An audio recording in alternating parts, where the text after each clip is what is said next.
항공모함을 가진 자 바다를 지배한다는 말도 있듯이 항공모함 한 대가 가져오는 파급력과 위압감은 어마무시하죠. 그렇기에 전 세계적으로도 군비 증강에 맞춰 항공모함 건조에 힘쓰고 있는 모양인데요. 그러나 항공모함을 건조 및 운용하는 것은 엄청난 기술력과 많은 예산이 소요되는 것으로 전 세계에서도 몇 안 되는 나라만이 항공모함을 운용하고 있습니다. 특히 7만 톤 이상의 중형 항모는 그 개체가 현저히 적어 현재 미국, 영국, 중국, 러시아 4개국만이 보유하고 있는데요. 미국은 10척의 니미츠급 항공모함과 2017년에 취역한 신규 함급인 제럴드 포드급 항공모함을 더해 압도적인 수량인 총 11척의 항모를 보유하고 있습니다. 영국은 현재 만재 7만 톤급인 대형 항공모함인 퀸 엘리자베스급 항공모함 2척을 보유하고 있습니다. 러시아는 중형 체급의 어드미럴 쿠즈네초프급을 한 척 보유하고 있습니다. 중국은 랴오닝함과 산둥함 2척을 가지고 있는데 랴오닝은 실질적인 전력이라기보다는 폐역한 항모를 값싸게 들여와 개조한 것으로 중국이 추후 필요로 할 항공모함 운영함에 있어서 시험함 성격으로 활용되고 있고, 항공모함이라고 말할 수 있는 것은 한 척으로 랴오닝을 본따 최신 장비를 넣은 산둥함이 2019년 말 실전 배치되었었습니다. 수상함 보유 숫자로는 세계 2위를 자랑하는 일본 해상자위대는 이즈모급을 아예 만들 때부터 항모 개조가 가능하도록 만들었다고 하며, 사실상 일본도 태평양 전쟁 종전 후 80년 만에 다시 항모 보유국으로 복귀하게 되었다고 평가할 수 있습니다. 주변국의 이러한 치열한 군비 전쟁에 발맞춰 한국 또한 항공모함 도입에 대해 여러가지 논의가 되었고, 실제로 5년 중기 사업 계획을 발표했습니다. 그것이 바로 3만 톤 규모의 경항공모함인 대형 수송함 2 LPX-2 사업 계획인데요. 처음에는 독도급을 개조하기로 하였지만 독도급은 개조를 거쳐도 F-35B를 운용하기에는 여러 한계가 있는 데다 이를 개조하는 비용도 신형함을 건조하는 비용에 맞먹는다고 판단하여 F-35B의 이착륙과 운용이 가능한 3만에서 4만 톤급 차기 상륙함을 LPX-2라는 별도 사업으로 분리하게 된 것입니다. 작년 8월 15일 한국 국방부는 2020년에서 2024년 국방 중기 계획에 F-35B 스텔스 이착륙기 16대, 해병대 병력 3,000여 명 및 상륙 잠가차 20대를 탑재할 수 있는 LPX-2 사업을 경항모 규모로 반영하였으며, 내년부터 선행 연구와 개념 설계를 위한 핵심 기술 개발비 271억 원을 반영하였습니다. 이에 군사 전문가들은 영국과 이탈리아 해군의 경항모 모델을 중심으로 내년부터 기본 설계를 시작할 것으로 전망하였는데요. 이때까지만 해도 3만 톤의 경항모로 건조되는 것이 사실상 확정적으로 보였으나, 최근 국방부의 한 관계자에 따르면 LPX-2 대형 수송함을 중기 계획에서 10년 장기 계획으로 전환하여 경항모가 아닌 중형 항모로 하는 안이 거의 확정적이라고 합니다. 이렇듯 계획이 수정할 수 있게 된 것에는 영국의 7만 톤 항모인 퀸 엘리자베스를 건조한 밥곡사의 권유가 있었기 때문입니다. 대한민국 해군의 각종 함선 운용 설계 기술과 운용 노하우를 전수해주는 영국의 밥곡사에서 경항모보다 전략적으로 가치가 우위에 있는 중형 항모 도입을 강력하게 권유하였고, 이에 본사에서 퀸 엘리자베스급 항공모함을 만들며 얻은 기술을 한국 해군에게 전수해주겠다고 한 것입니다.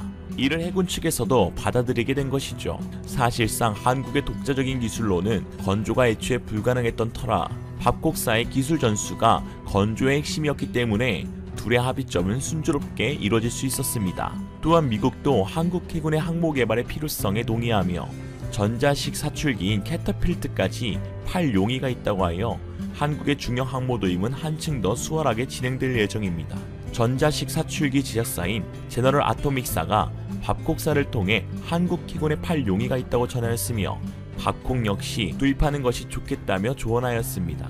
미국이 한국의 항공모함 도입 필요성에 동의를 내비친 것은 군사전략적 이유로 동북아시아 태평양 지역의 동맹국들과 함께 경항모 벨트를 구축할 프로젝트를 추진하고 있습니다. 증가하는 중국 인민해방군의 해상전력에 맞서기 위해 미 해군의 보조전력으로 한국 대형 상륙함 2, 일본 이즈모급 다용도 운용모함, 호주 캔버라급의 함들을 모아 경항모 벨트를 구성하려 한다는 것이죠. 이로써 한국은 캐터필트를 장착한 7만 톤급 중형 항모를 보유하게 될 것이라는 전망입니다. 이는 한국의 해상 전력 비전과도 동일한 것인데요. 한국 해군은 대형 수송함 1을 독도와 마라도함 건조로 종결하고 대형 수송함 2를 한국형 다목적 항모로 두 척 건조할 구상을 갖고 있는데, 이는 2+2 체제로 독도 마라도함과 항모 두 척 체제를 갖춰야 한국모함 해상 작전이 수행 가능하다고 여겼기 때문입니다.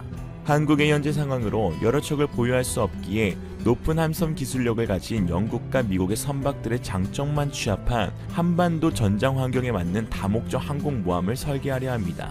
한국형 항공모함 설계체제 개발은 2022년에서 2026년 무렵, 항모 건조 착수는 2027년, 건조식은 2030년 하반기, 작전 투입은 2033년 무렵이 될 것이라고 예정 중입니다. 여기에 최근 국방부의 한 관계자에 따르면 F-35B뿐만 아니라 대형 수송 헬기 26대 도입 계획을 세웠다고 하는데요. 26대의 근거가 되는 것은 상륙전 부대 인원인 1100명을 수용할 수 있는 헬기 대수이기 때문입니다. 해군이 대형 수송 헬기를 가진 전례가 없었기에 이번 도입으로 국방력 상승에 한층 더 기대가 되고 있는데요. 거론되는 후보로는 레오나르도사의 AW111, 보잉사의 CH-47ER, 로키트 마틴의 CH-53K가 후보군에 올랐습니다. 특히 CH-53K는 최신형 헬기로 미국 해병대가 200여 기 도입 예정인 것으로 드러났는데요. 대당 가격이 9,500만 달러가 넘어 F-35A보다 비싼 최첨단 헬기입니다. 이밖에 항모에 필수적인 함재기 조종사 976 탐색 구조 헬기 2대도 요구할 것으로 보입니다. 항공모함을 보유한다면 예산이 첫 번째 걸림돌인데요. 항공모함 선체 유지만 놓고 보면 파격적인 수준까지는 아닙니다. 미국의 니미츠급은 건조 당시 50억 달러, 우리 돈 6조 원 정도이며, 최신형 제럴드 포드급도 100억 달러, 우리 돈 11조 원 가량입니다. 한국의 1년 국방 예산이 50조 원으로 이를 단시간에 건조한다면 상당히 부담되겠지만, 장기 프로젝트로 추진한다면 못할 것도 없습니다. 그리고 언젠가는 해야 할 것이기 때문에 이번 박곡사와의 협력으로 기술력 향상을 도모하는 것도 좋은 방향이 되겠죠. 항공모함 운용비는 건조 비용의 대략 10%가량이 드는 것이 일반적인데, 중형 항공모함의 운용비는 대략 1200억 선일 것이며, 이는 세종대왕급 이지스 구축함의 운용비가 척당 800억 내외라는 점에서 의외로 적은 편에 속합니다. 이렇게 한국이 항공모함 도입에 적극적이며 국가의 일대 사업으로 추진하는 이유가 무엇일까요? 첫째, 일본에 대한 견제입니다. 최근 일본 아베 정부가 후유가급 헬기 구축함을 F-35B를 탑재할 수 있도록 경항모로 개조하여 중국의 위협에 대응하겠다고 발표하자, 한국도 항공모함 건조로 일본의 위협에 맞대응하겠다는 것이죠. 일본은 틈만 나면 드러내는 독도 야욕과 대한민국 제7광구를 놓고 분쟁하고 있습니다. 7광구 석유가스전은 제주 해군 일대에 설정된 자원탐사구역으로, 제주 해군의 화석태적층은 대한민국의 제주특별자치도 남쪽에서부터 일본의 규수와 중국의 대륙 가운데에 넓게 뻗어 있는데요. 이 광구에는 채산성이 있는 석유전 및 천연가스전이 다량 매장되어 있을 것으로 추정되고 있는데, 추정 매장량은 흑해 유전과 맞먹는 약 72억 톤, 600억 배럴에 이를 것으로 알려졌습니다. 이미 7광구와 가까운 중국 측 해안에는 중국 정부에서 설치한 수십 개의 원유시추시설이 운영되고 있죠. 2020년 3월 그동안 일본과의 공동개발 조약에 발이 묶여 방치되어 있던 7광구를 최근 한국 정부가 34년 만에 개발을 재추진 중인 것으로 확인되었습니다. 현재 산업자원부가 해저 대륙붕 7광구 개발을 재추진하기로 하고, 올해 1월 2일에는 이미 한국석유공사를 개발 사업자로 지정한 것으로 확인되었는데요. 이에 한국의 중형 항모 건조 계획이 그와 무관하지 않을 것으로 보입니다. 한국의 항모 도입을 추진하는 두 번째 이유는 한국 해군의 비전으로 항모를 기함으로 한 기동함대 구성이 밑받침되기 때문입니다. 이에 한국 해군은 16대의 F-35B 스텔스 수직 이착륙기를 탑재한 중형 항모를 주축으로 대항해군의 위상을 구현하고자 하는데요. 또한 내년에 시제기가 만들어지는 한국형 전투기인 KF-X의 도입으로 항공모함의 필요성이 더욱 대두되고 있는 상황입니다. 셋째로, 한반도 군사전략 상황 때문인데요. 북한은 한국 전역을 공격할 수 있는 단거리 및 중거리 탄도미사일과 초대형 장사포를 비무장지대 인근에 배치하고 있습니다. 반면 한국의 주요 공군기지는 북한에 대한 위협을 억제하기 위해 분산 배치가 되어는 있으나, 적의 사정거리 안에 있어 국지전 및 전시에 치명적인 위협을 받겠죠. 따라서 만일 북한은 초전에 단중거리 탄도미사일과 초대형 장사포를 동원하여 한국 내 주요 공군기지를 초토화시키는 경우, 당시에 해상에 전개된 항공모함은 호위함대에 의해 생존성을 보장받게 되어 내륙 공군기지가 복구될 때까지 대체 역할을 할 것이며, 항공모함을 주축으로 한 기동함대를 동서남해에 자유롭게 전개함으로써 북한에 대한 항공력 투사 효과를 최대화시킬 수 있는 군사 전략적 이점을 갖게 됩니다. 사실상 바다 위의 커맨더 센터라고 보시면 되겠네요. 넷째, 한국은 미국의 동북아 전략 구현의 중요한 동맹국으로서 만일 미군이 한반도 유사 사태 시에 증원군을 한반도 주변 해역에 전개하는 경우 한국 해군이 기동함대로 미 증원군을 호송함으로써 중국, 북한, 러시아의 도발을 억제한다는 데 있습니다. 특히 한국 해군의 중형 항모는 F-35B 스텔스기 이외 해병대 3,000명, 그리고 상륙장갑차 20대, 대형 수송 헬기 26대를 탑재할 예정이어서 한미 해병대 간 북한 동서해안에 대한 연합 상륙 작전 능력 형성에도 기여할 것으로 전망되고 있습니다. 이번 중형모함 건조 결정은 일석사조의 효과를 나타내는 한국 해군의 핵심 전력이 될 것입니다. 한편 밥콕사와 함께 중형 항모 설계 작업에 들어갔던 현대중공업에 좋은 소식이 전해졌는데요. 국내 굴지의 함성 건조 능력을 보유한 현대중공업이 뉴질랜드 역사상 최대 규모 군수 지원함을 건조하여 지난 10일 뉴질랜드로 출항했다는 가슴 벅찬 소식이 있었습니다. 16일 현대중공업에 따르면 이달 10일 오후 울산 본사에서 뉴질랜드 해군의 26,000톤급 최신의 군수 지원함인 아오테아로아 함의 인도 출항식이 진행되었는데요. 한국 해군은 군수 지원함, 대청함을 배치해 아오테아로아 함을 환송하며 안전항해를 기원하였습니다. 아오테아로아 함은 현대중공업이 지난 2016년 7월 뉴질랜드 해군으로부터 수주한 것으로 길이 173m, 폭 24m 크기로 이는 뉴질랜드 해군 역사상 최대 규모이며 뉴질랜드 해군 함정에 연료, 식량, 식수, 탄약 등을 보급하는 데 투입할 예정입니다.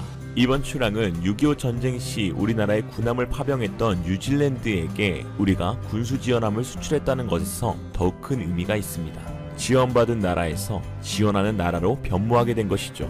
아울러 우리나라와 뉴질랜드는 지난해 방위사업청과 뉴질랜드 국방부가 군용물자 협력 약정을 체결하며 양국 간 방산 분야 협력을 확대하기로 하는 등 신뢰관계를 쌓아오고 있습니다. 현대중공업 관계자는 코로나19 등으로 예기치 못한 상황 속에서도 두 나라의 두터운 신뢰를 바탕으로 군수 지원함이 성공적으로 출항할 수 있었다며 앞선 기술력과 건조 경험을 바탕으로 해외 군함 시장에서 메이드 인 코리안 위상을 높이는 데 앞장서겠다고 밝혔습니다. 필립 터너 주한 뉴질랜드 대사는 뉴질랜드 최대 규모의 함정이 성공적으로 인도될 수 있도록 힘써주신 현대중공업 및 정부 관계자 등에게 감사 인사를 드린다며 크기만큼이나 다재다능한 아오테아로아 함을 통해 남극작전, 재난구호 등 많은 활동을 펼칠 수 있을 것으로 기대한다고 말했습니다. 한편 현대중공업은 최초의 이지스함인 세종대왕함, 차세대 호위함인 인천함 등 80여 척 전투함과 잠수함을 설계 및 건조한 바 있으며 현재는 한국형 중형 항모 개념 설계에 영향을 집중하고 있습니다.